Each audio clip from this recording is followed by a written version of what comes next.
Sono il dottor Rulli, sono un medico specialista in ginecologia, lavoro da 13 anni all'ospedale di Cittadella e da 5 dirigo il punto nascita.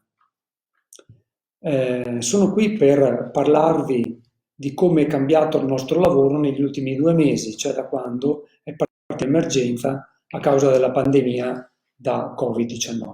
Ma di fatto il nostro lavoro è cambiato molto molto poco, anzi direi quasi niente. Fin dalla fine di febbraio presso l'ospedale di Cittadella sono stati creati dei percorsi ad hoc per i pazienti e gli utenti sospetti o positivi per infezione da Covid-19. E così è stato fatto anche in ostetricia e ginecologia. Il nostro reparto, tanto per capire un po' l'ordine di grandezza delle cose, presso il nostro reparto partoriscono circa 1100 donne all'anno, abbiamo un tasso di tagli cesari molto inferiore a quella che è la media nazionale e anche alla media regionale del Veneto. Ciò su cui io ho puntato negli ultimi 5 anni è l'umanizzazione delle cure e quindi cercare di garantire a tutte le donne, a tutte le pazienti, un percorso nascita e un evento nascita che sia quanto più corrispondente a quello che è la fisiologia delle cose. Per dare un altro piccolo dato, nel 2019 meno del 10% delle donne che hanno avuto un parto spontaneo per via vaginale hanno avuto l'episiotomia. L'episiotomia è quell'incisione che viene fatta dal medico o dall'ostetrica con la forbice per allargare il canale del parto. È un'incisione che a volte tuttora è necessario fare, che interessa la cute perineale, i muscoli e la mucosa vaginale, atta ad allargare il canale del parto. Ecco, questo è stato fatto nel meno del 10% dei casi. È una manovra che è assolutamente personalizzata e viene fatta solo ed esclusivamente in caso di necessità. Cosa vuol dire avere dei percorsi dedicati al Covid? Vuol dire permettere agli utenti che sono ricoverati in ospedale, agli operatori e anche ai pazienti stessi che accedono in quel momento in ospedale di essere in completa sicurezza e quindi di poter essere tranquilli oppure avere una ragionevole certezza di essere in un ambiente libero da questa terribile malattia che ci sta affliggendo sul territorio nazionale e addirittura a livello mondiale. Per cui distinguiamo brevemente tra una paziente che arriva in travaglio di parto oppure non in travaglio di parto. Di solito queste donne vengono accompagnate o dai mariti, compagni o da qualche familiare. All'accesso in ospedale, se passano per il pronto soccorso, subiscono un triage. Cosa vuol dire? Un inquadramento diagnostico. Viene rilevata la temperatura corporea a loro e all'accompagnatore e vengono fatte delle semplicissime domande, cioè se hanno avuto negli ultimi 15 giorni sintomi simili influenzali oppure se sono stati a contatto nelle ultime 2 settimane con persone che hanno avuto tali sintomi. Se invece questi utenti non passano per il pronto soccorso ma utilizzano l'ingresso principale dell'ospedale, perché ricordo che l'ostetricia e la ginecologia è uno di quei reparti dotato di accesso diretto, l'accesso cioè degli utenti senza transitare per il pronto soccorso. Quindi dall'ingresso principale è stato organizzato un varco dove ci sono degli operatori adeguatamente attrezzati di dispositivi di protezione individuale che fanno lo stesso processo di triage che viene fatto al pronto soccorso.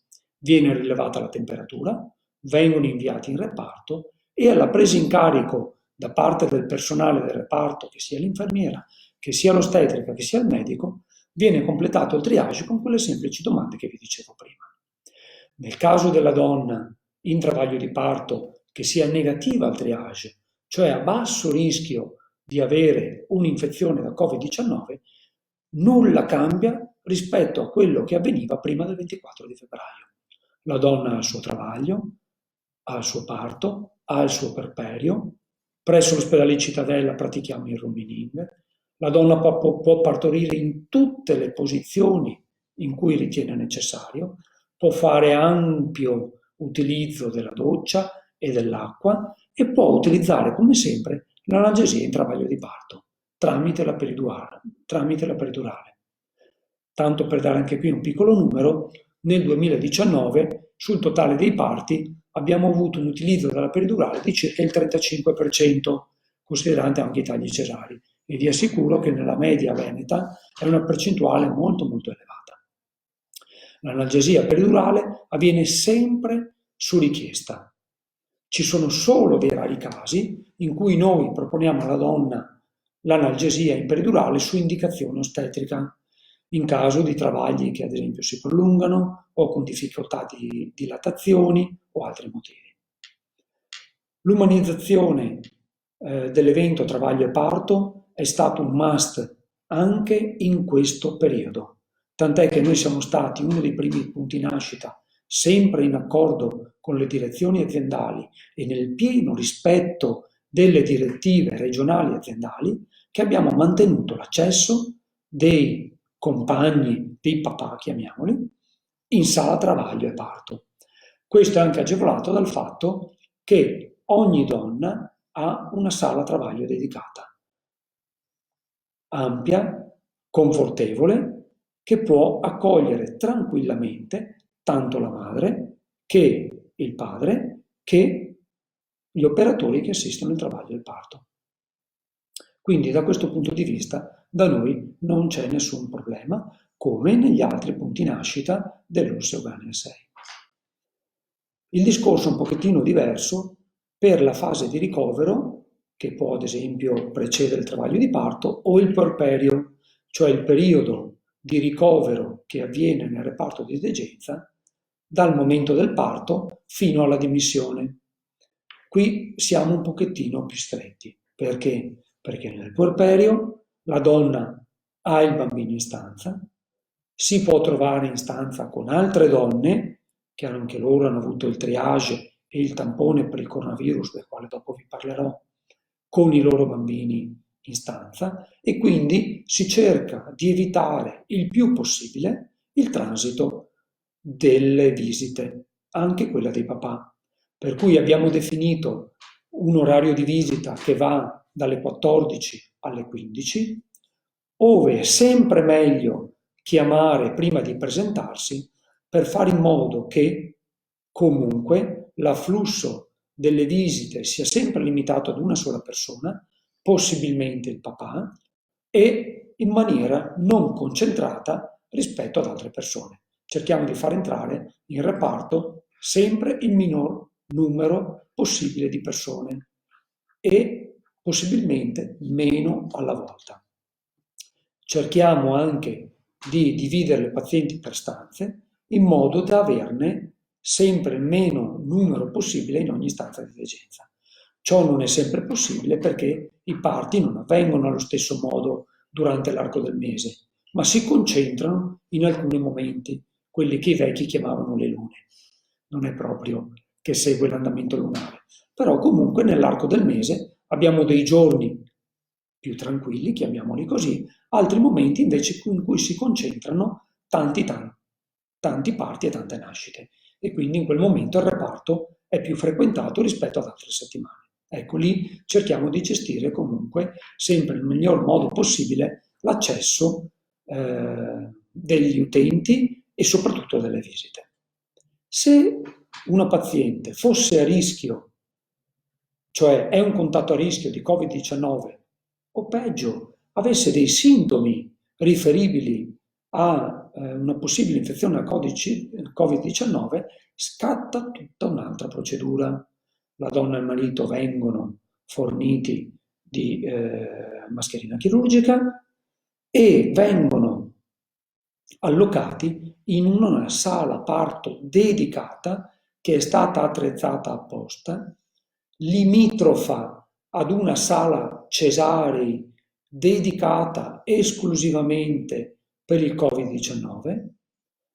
La donna partorirà e poi verrà ricoverata in puerperio in una stanza singola con bagno, con un percorso adeguato a ridurre al minimo il rischio di diffusione agli altri, agli operatori e all'interno del reparto del virus. Da protocollo nazionale e regionale e alla fine adottato anche dalla nostra azienda, è possibile che la donna affetta da sintomi maggiori da infezioni di Covid-19 venga trasferita presso il centro di riferimento regionale, che è l'azienda ospedaliera di Padova, tanto per la parte materna quanto per la parte fetale, pediatrica e neonatologica. E questa è una cosa molto molto importante da sapere, perché in ogni momento ciò che noi teniamo sempre presente davanti ai nostri occhi, oltre chiaramente alla sicurezza degli operatori, che sono quelli che devono garantire l'assistenza H24 nelle settimane a venire, perché purtroppo questa infezione da virus Covid-19 sembra stia allettando un po' la morsa, ma dobbiamo prepararci al fatto che duri ancora molte settimane. Dobbiamo garantire la sicurezza e la salute tanto della mamma quanto del bambino, che sono due pazienti molto molto delicati. Bene, il rumining, cioè una volta che la donna ha partorito, come avviene la sua degenza in perperio? Non cambia assolutamente nulla. La donna si tiene il suo bambino a fianco, sempre che ci siano le condizioni di benessere. Se c'è una condizione di rischio, la donna continuerà, sempre che lei lo vorrà e noi l'aiuteremo e la incentivieremo, ad allattare al seno, perché anche qui ci sono delle indicazioni dagli studi, che comunque sono molto recenti, non hanno più di 3 mesi, che l'allattamento al seno è possibile e anzi permette di trasferire attraverso il latte materno dalla mamma al bambino gli anticorpi contro il coronavirus, per cui sembra essere addirittura protettivo, sempre con le adeguate protezioni, cioè le mascherine. Tutti gli utenti che entrano negli ospedali dell'US6 e del Veneto hanno il tampone per il Covid-19. Questo serve per vari motivi. Uno, per screening della popolazione. La Regione Veneto, come penso sia di ormai comune informazione, anche ascoltando i telegiornali, soprattutto quelli regionali e locali, si è visto che la Regione Veneto, il nostro presidente, il nostro assessore sanità, il presidente Zaia e l'assessore Lanzarin, consigliati dai nostri virologi, primi tra tutti quelli dell'Università di Padova, hanno consigliato di eseguire lo screening a tutta la popolazione, soprattutto a coloro che transitano attraverso gli ospedali. Quindi tutte le pazienti hanno eseguito il tampone per il Covid-19. Può capitare di avere il referto durante il ricovero, se invece il referto arriverà quando la paziente è già dimessa a domicilio, allora verrà comunicato dai nostri operatori tramite chiamata telefonica. Cos'altro dire? Ma io lascerei spazio anche un po' a chi ci segue da casa. La cosa che è importante da sapere è che tutte le pazienti devono tenere presente che di fatto non è cambiato niente nell'assistenza al parto, sia che sia un travaglio, un parto spontaneo, sia una donna che per una qualche complicanza che interviene durante il travaglio debba subire il taglio cesareo, sia per quelle utenti invece che per motivi di altro tipo debbano avere un taglio cesareo programmato. Cosa molto importante che voglio aggiungere è questa. Per i motivi legati all'isolamento sociale che è stato obbligatorio per cercare di contenere l'infezione, sono stati sospesi i corsi di preparazione al parto. Bene, ci tengo a informare tutte le utenti, tutte le donne in gravidanza, trovate tutte le informazioni sui nostri siti e anche sull'app Seuganea, ma anche parlando con i vostri medici curanti, con i consultori, con tutti gli ambulatori divisionali. Siamo già partiti un po' a macchia di leopardo, ma lo faremo entro una settimana in tutto il territorio della provincia di Padova, con i corsi di preparazione alla nascita online, cioè in videoconferenza. I corsi sono gratuiti e vengono fatti con le stesse modalità di quando ci si trovava in seduta plenaria. Sono 6 o 7 incontri, vengono tenuti dalle ostetriche, ci saranno i ginecologi, ci saranno gli psicologi, ci saranno gli anestesisti che parleranno di analgesia in travaglio di parto. A riguardo, sulla pagina Facebook troverete anche i video precaricati, ad esempio ce n'è uno molto bello, fatto da uno dei nostri anestesisti, che parla proprio di analgesia in travaglio di parto. Bene, vedo che stanno cominciando ad arrivare delle domande da parte delle utenti. E la signora Valentina Bon chiede se i giorni di degenza sono cambiati. No, assolutamente no. Nel caso di una donna che entra, travaglia, partorisce in maniera fisiologica, la degenza varia da 48 a 72 ore, a seconda della condizione del neonato. Presso il punto nascita di Cittadella, in questo momento stiamo predileggendo la dimissione a 72 ore. Perché? Perché cerchiamo di dimettere le donne puerpere con dei bambini che hanno cominciato un allattamento e quindi un'alimentazione al seno adeguata, che hanno una curva di crescita adeguata, che hanno eseguito tutti i loro test metabolici e tutti i loro controlli. Questo per fare in modo che le donne e le loro famiglie debbano evitare il più possibile di tornare nei giorni successivi alla dimissione in ospedale, quindi di muoversi il più possibile. Per quanto riguarda invece le degenze pre-travaglio, queste sono legate alle patologie di base, quindi assolutamente tutto come prima, non è cambiato niente. Bene, leggo la domanda della signora Jennifer Agostini. Se un papà non può dalle 14 alle 15, ci sono altre fasce orarie di visita? Assolutamente sì, però con appuntamento telefonico. Quindi si chiama in reparto, si prende accordo con il personale e ci si mette d'accordo per accedere in ospedale. Perché abbiamo previsto questo? Perché sappiamo che la puerpera ha spesso bisogno di tante cose. Capita che siano necessari dei cambi aggiuntivi, perché ad esempio ci si sporca la vestaglia allattando, c'è bisogno di altri vestiti per il neonato, perché magari cambiandosi si sporca e quindi è chiaro che la donna ha bisogno di avere tutto questo materiale ed è giusto che abbia la possibilità di averlo. In questo caso è sempre importante telefonare prima. È possibile anche un'altra modalità. Siccome la donna che ha partorito non è una donna malata, è possibile, quindi al di fuori di questi orari, eventualmente, far accedere il papà, far accomodare la signora al di fuori della stanza di degenza, in modo da cercare di disturbare il meno possibile le altre pazienti che sono ricoverate lì con i loro bambini, farli accedere in sala d'attesa e lì stare un pochettino assieme. Leggo un'altra domanda. Avendo solo una fascia oraria di visita, non si rischia di creare comunque affollamento?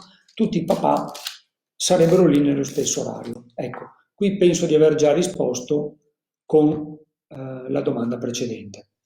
Allora, la telefonata prima di venire in ospedale è importante proprio per cercare di scaglionare le visite e di non concentrarli in un'ora sola.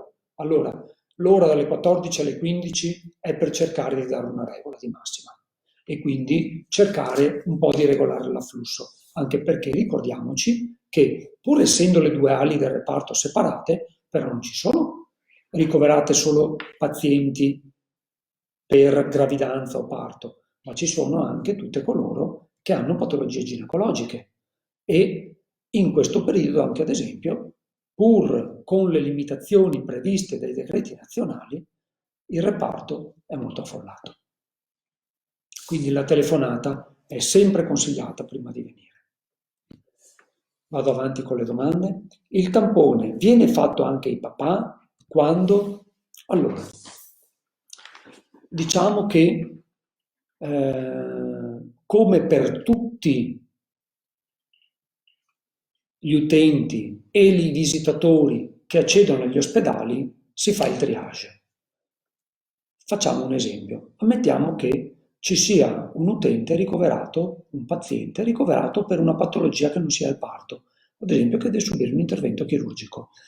viene a trovarlo un parente, un familiare, perché la cosa importante da ribadire è che deve venire solo ed esclusivamente una persona alla volta. Viene fatto il triage, non viene fatto il tampone.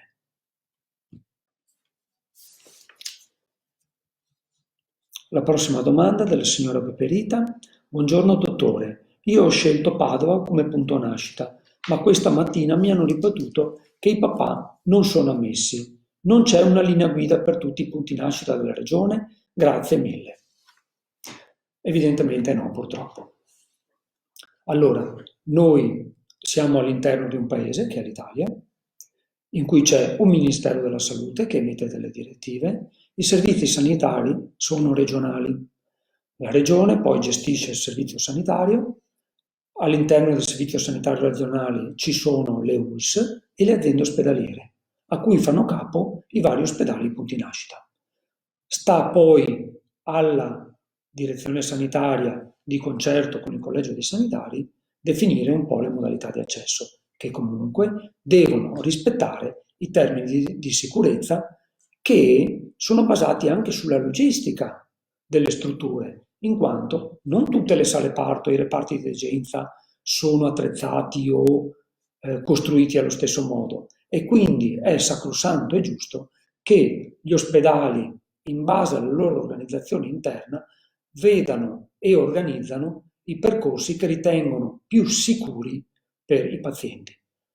A livello aziendale, noi abbiamo fatto degli incontri, abbiamo anche la fortuna di avere in azienda un dipendente che è un consulente del Ministero della Salute e quindi oltre a essere aggiornatissimo è estremamente preparato, mi riferisco al dottor Iolizzo,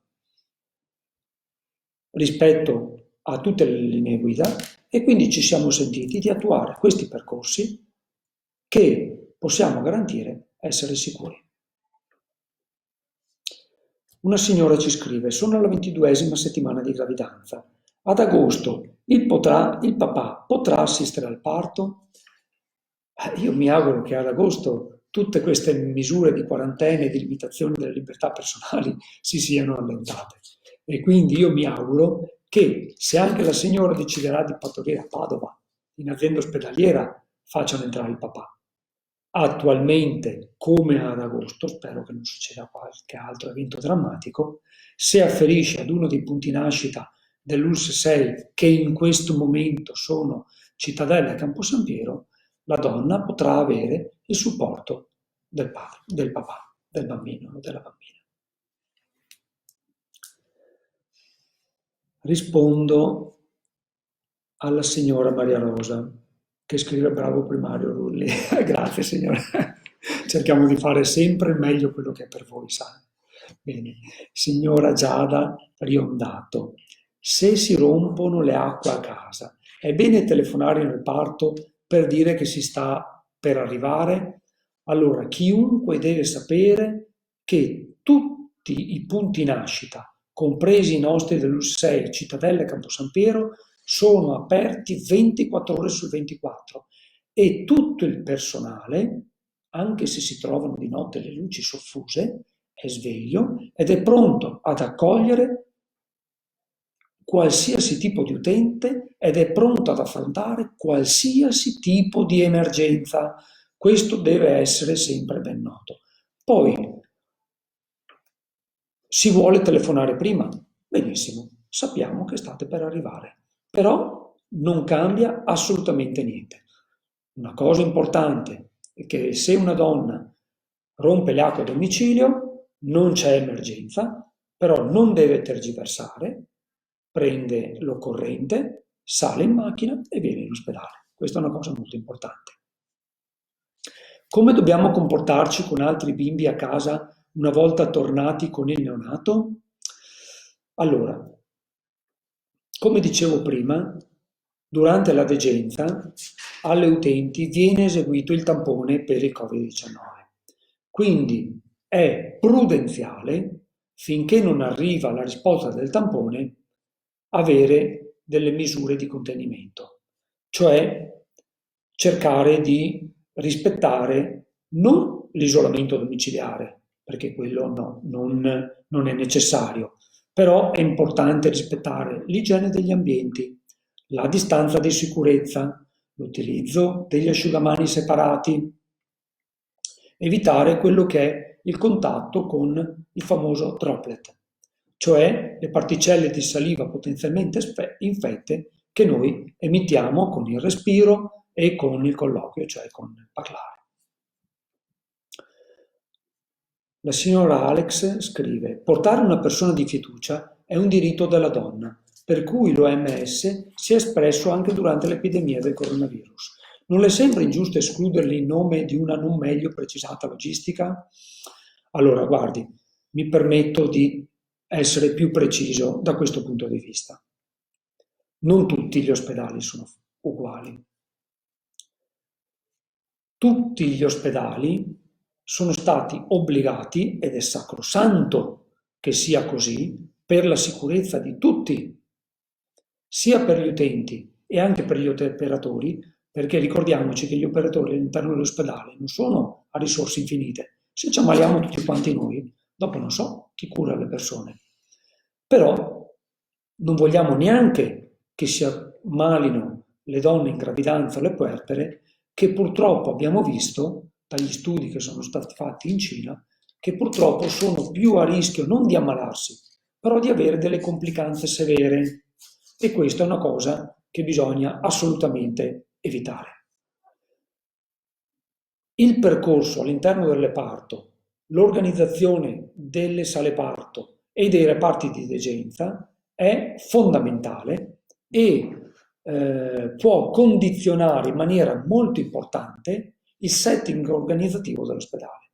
Quindi, se i colleghi di alcuni ospedali, di concerto con la direzione sanitaria, hanno preso alcune decisioni per quanto riguarda l'accesso degli utenti, l'utilizzo di alcuni spazi rispetto ad altri, sono sicuro al 100% che l'hanno fatto solo e esclusivamente per la sicurezza di tutti. La signora Maricela scrive: buongiorno dottore, teniamo duro per tornare da voi. Saluto la signora Mattei. Leggo un'altra domanda. Il corso preparto, a che settimana si deve iniziare? Anche in questo caso c'è di corsi preparto online in videoconferenza, il periodo di inizio è invariato rispetto al solito. Si inizia circa al 6° mese. Ricordo le modalità di accesso.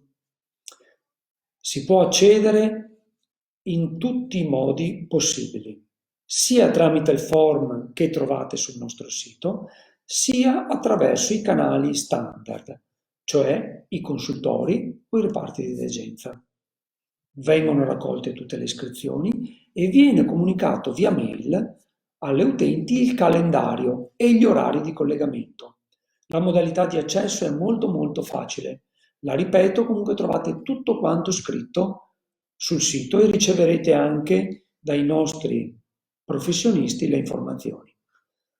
Ci si collega tramite l'applicazione Gmeet. È importante avere come browser Chrome e un account Gmail.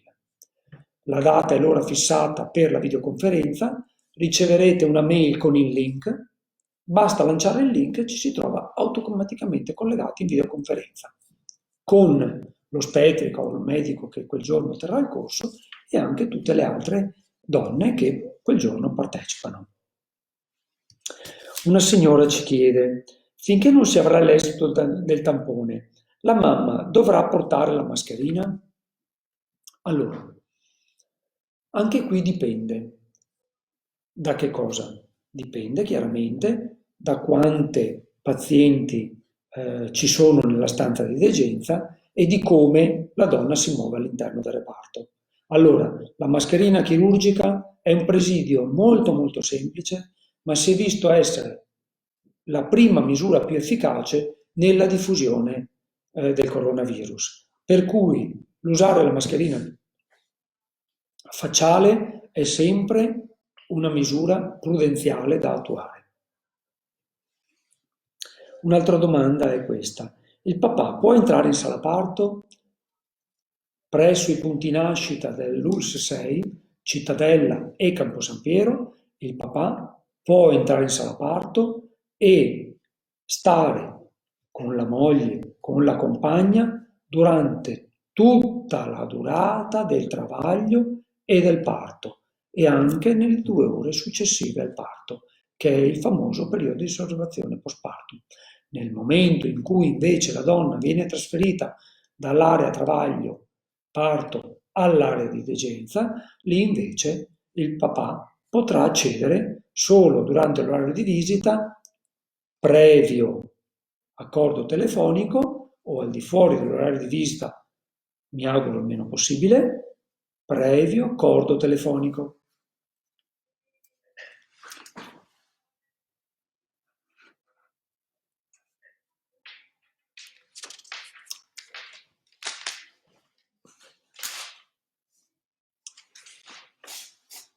Un'altra signora ci chiede ancora se i giorni di degenza sono cambiati.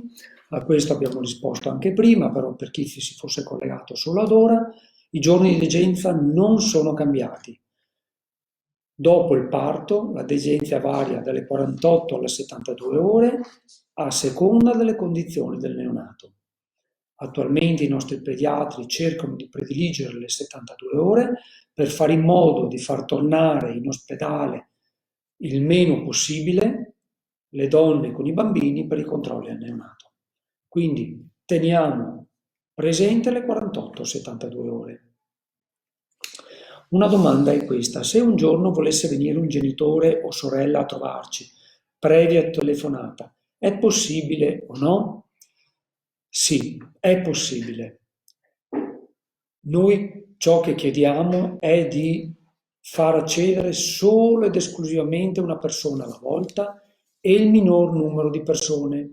Ricordo questo, che purtroppo non sempre noi scopriamo subito una persona che è affetta da virus Covid-19, per cui non solo il minor numero di persone accede al reparto, ma anche persone diverse, e vediamo che durante la degenza chi ha più piacere a venire è il papà. È anche giusto così. Quindi se viene il papà cerchiamo di far venire solo lui per avere meno persone diverse possibili. Questa è una cosa molto importante. Meno contatto c'è tra persone diverse e meno rischio c'è che venga trasmissione del virus. Meno contatto interumano abbiamo. Si tratta sempre di sicurezza sanitaria. In fin dei conti, la degenza in ospedale è breve. Si sta in ospedale 2 o 3 giorni. Poi a casa il discorso è diverso, però vi ricordo che ci sono delle indicazioni nazionali che indicano, anzi obbligherebbero le persone a non spostarsi al di fuori del domicilio. Purtroppo la situazione è questa, è molto importante. Qui serve veramente la consapevolezza e il senso di responsabilità di tutti. È vero che la nascita di un bambino è un evento fondamentale di una vita, nella vita di una donna, di una coppia e di una famiglia, però è altrettanto importante non ammalarsi, perché le conseguenze di questa infezione, lo vediamo tutti i santi giorni, possono essere, oltre che letali, estremamente gravi. Quindi cerchiamo di essere responsabili e di portare pazienza. Una signora ci chiede: ci sono stati cambiamenti nel protocollo VBAC con emergenza coronavirus? No. Anche qui voglio tranquillizzare e rassicurare tutte le pazienti, non è cambiato niente. Mi spiego: è stato usato questo acronimo VBAC. È un acronimo che sta a significare il parto di prova dopo taglio cesareo. Cosa vuol dire VBAC? Una donna può partorire dopo aver subito un taglio cesareo pregresso o un intervento chirurgico sull'utero, tipo l'asportazione dei miomi? Sì. Prima di poter accedere al travaglio è bene che questa paziente faccia un adeguato counseling con i medici dell'ospedale presso cui desidera partorire, in modo da vedere che non ci siano delle controindicazioni. Se queste controindicazioni non sono presenti, la donna potrà provare il travaglio di parto. Questi travagli sono travagli che vanno seguiti con molta attenzione, abbiamo dei protocolli ben precisi, condivisi a livello aziendale, quindi ci comportiamo tutti alla stessa maniera e siamo tutti abituati, lo facciamo di routine, nella nostra azienda, nei nostri punti nascita, partoriscono abitualmente delle donne che hanno avuto precedentemente dei tagli cesarei o intervento chirurgico sull'utero. Nell'80% dei casi questo tentativo ha successo, per cui le donne partoriscono e tutto avviene come prima. Le donne possono travagliare, possono avere a fianco il marito, possono avere l'analgesia peridurale e possono partorire. Per cui non è cambiato assolutamente niente. Questa è una domanda che mi ha fatto piacere che sia stata fatta perché mi ero dimenticato di eliminarla. Durante il parto le pazienti devono indossare le mascherine? Allora, teoricamente sì, in quanto il travaglio è un evento che dura purtroppo tante ore, la respirazione da parte della donna avviene in un certo modo, però è una situazione anche estremamente faticosa e abbiamo provato tutti in questi giorni che purtroppo la mascherina non agevola sicuramente la facilità di respirare, per cui sarebbe bene che venisse usata. Però dobbiamo ricordare una cosa, che se il triage è negativo, alla paziente comunque in ogni caso viene dedicata una sala parto ad hoc, dove sta durante tutto il travaglio e il parto. Se a un certo punto la mascherina dovesse diventare un impedimento, ufficialmente mi tocca dire in diretta Facebook che dovete tenerla.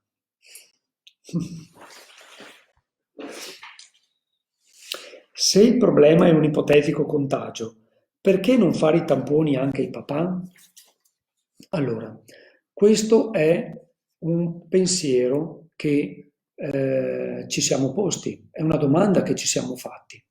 Allora, come dicevo poc'anzi, la Regione Veneto ha sposato la scelta, data dagli epidemiologi e dai virologi, di fare a tappeto i tamponi. Allora, il triage si è dimostrato essere sufficiente per individuare i casi a rischio. A differenza della donna che deve partorire, che ha un'emissione di aerosol molto più importante rispetto a chi non è in travaglio e deve rimanere ricoverata diversi giorni in ospedale, per i papà il discorso è diverso, in quanto accedono limitatamente all'area travaglio-parto e per quanto riguarda la degenza, per un tempo molto limitato con la mascherina chirurgica.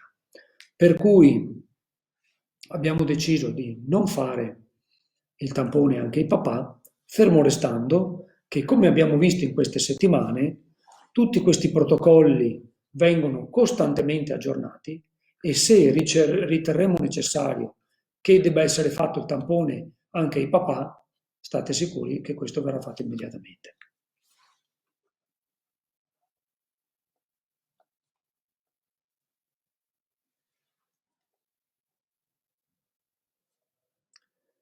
Ringrazio la signora Elisa, la quale ci faceva prima la domanda sul parto di prova e il travaglio di prova dopo parto naturale. Sappia che presso i punti nascita dell'US6 Cittadella e Campo San Piero lei avrà tutta l'assistenza che ci sarà bisogno a prescindere dalla situazione nazionale. Per cui stia tranquilla e viva serena gli ultimi 2 mesi della sua gravidanza. Leggo un'altra domanda.